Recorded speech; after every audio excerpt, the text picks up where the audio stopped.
All right, guys, here we have my upper, a fun SIG lower, but a upper from Daniel Defense, a Block 2. And specifically, the reason why we're talking about this Block 2 upper today is to discuss why I think pick rail is never going to die.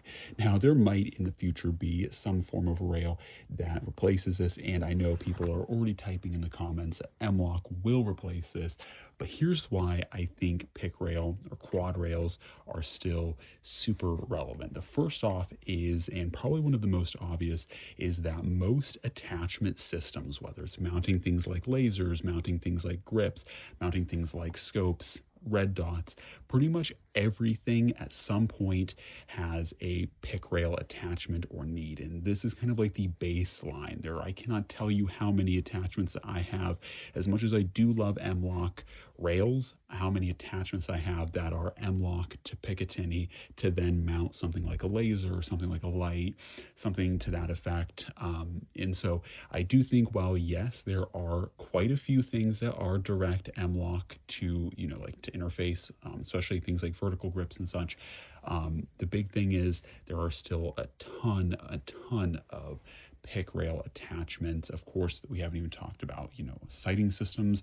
And this is something that, while most people will be like, oh, of course, most flat top ARs and most flat top things will, of course, be pick rail. But I am starting to see a large portion of rails starting to almost go to a quad or even more than quad M-Lock feature.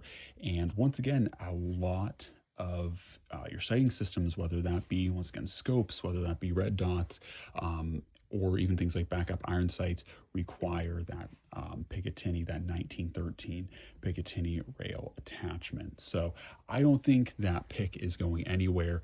Not only for that reason, I think that's probably one of the biggest reasons, but I think the vibes too are pretty cool. You can say what you will, and I'm not going to disagree.